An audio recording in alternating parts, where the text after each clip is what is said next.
Chapter-1. Tom and His Friends. Tom! Tom! Where are you? No answer. Where is that boy? When I find him, I'm going to... Aunt Polly looked under the bed.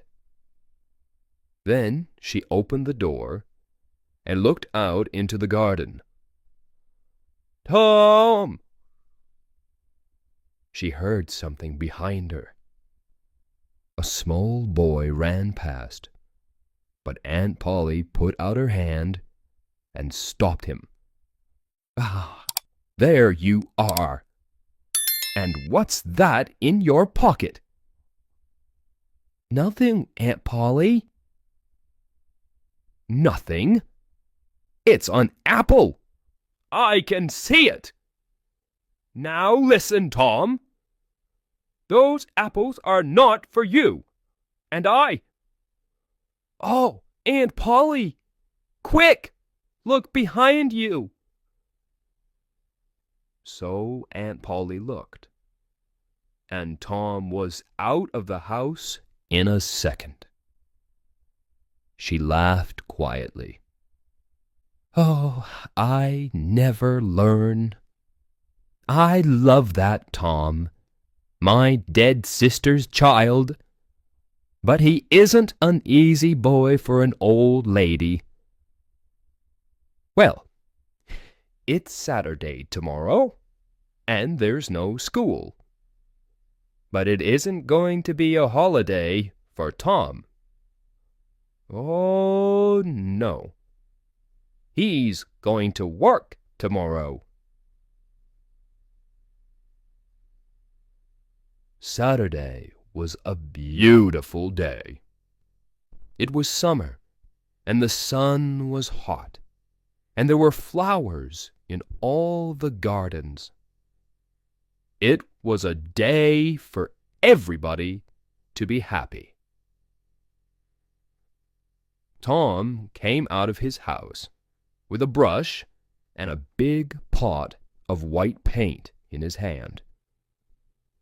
He looked at the fence. It was 3 meters high and 30 meters long. He put his brush in the paint and painted some of the fence. He did it again. Then he stopped and looked at the fence, put down his brush, and sat down.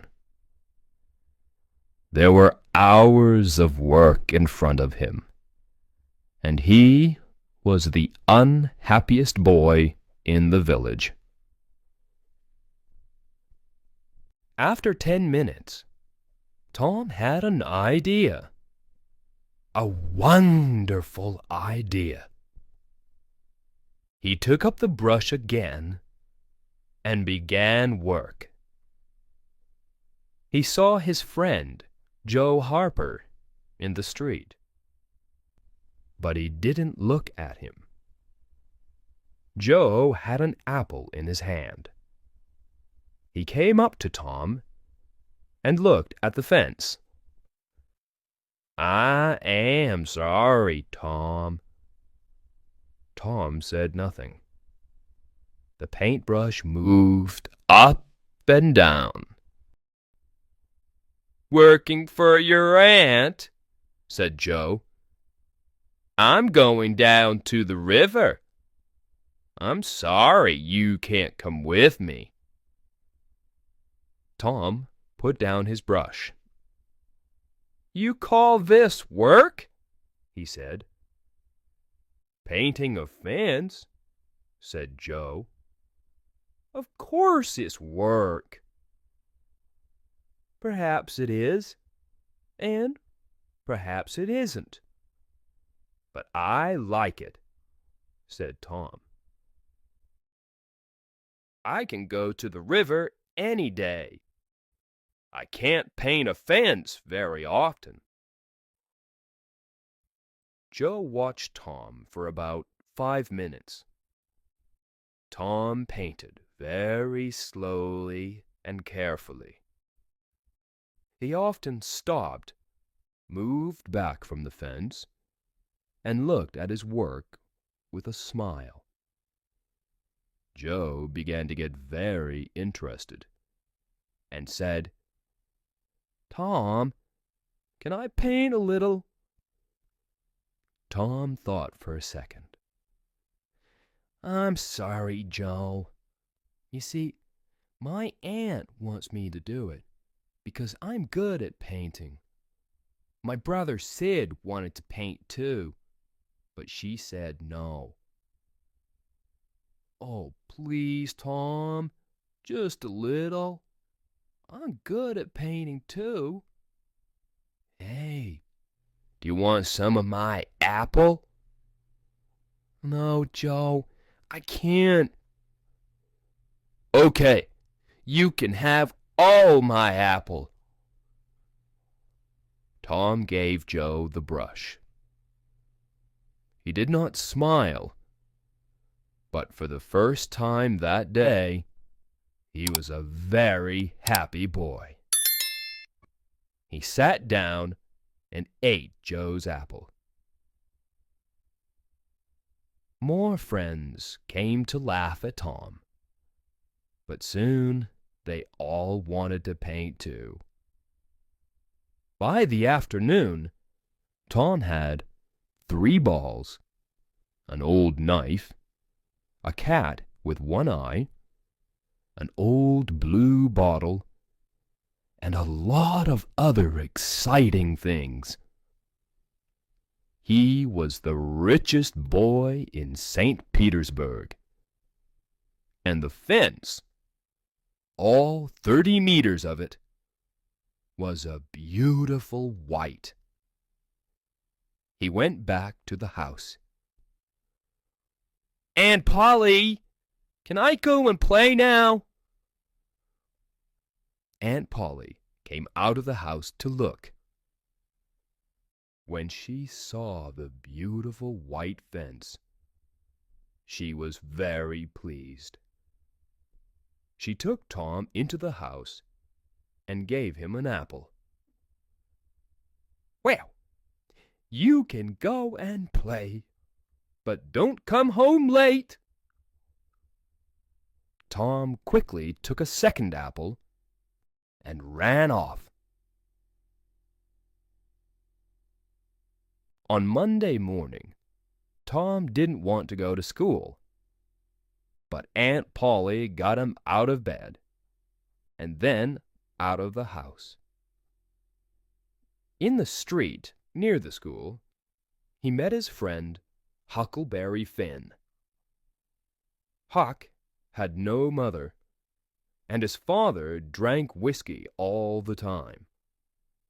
So Huck lived in the streets. He didn't go to school. He was always dirty, and he never had a new shirt. But he was happy. The mothers of St. Petersburg didn't like Huck, but Tom and his friends did. "Hello, Huck," said Tom. "What have you got there?" "A dead cat." "What are you gonna do with it?" asked Tom. "I'm gonna take it to the graveyard tonight," Huck said. "At midnight. A dead cat can call ghosts out of their graves." "I never heard that," said Tom. "Is it true?" "Well, I don't know," said Huck. "Old Mrs. Hopkins told me. Come with me and see. Or are you afraid of ghosts?" "Of course not," said Tom. "Come and meow for me at my window at 11 o'clock.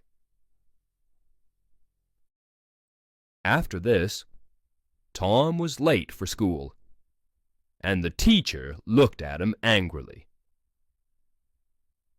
"Thomas Sawyer, why are ye late again?" he said. Tom began to speak, and then stopped. There was a new girl in the schoolroom, a beautiful girl with blue eyes and long yellow hair. Tom looked and looked. Oh, how beautiful she was! And in 2 seconds, Tom was in love. He must sit next to her. But how? In the girls' half of the room, there was only one empty chair, and it was next to the new girl. Tom thought quickly, and then looked at the teacher. "I stopped to talk with Huckleberry Finn," he said. The teacher was very, very angry. Boys were often late for school. That was bad. But talking with Huckleberry Finn was worse, much worse. The teacher took his stick, and 2 minutes later, Tom's trousers were very hot, and the teacher's arm was very tired. "Now, Tom Sawyer, you go and sit with the girls." Some of the children laughed. Tom walked to the chair next to the new girl, sat down, and opened his book. The other children began to work again. After 10 minutes, the girl looked up.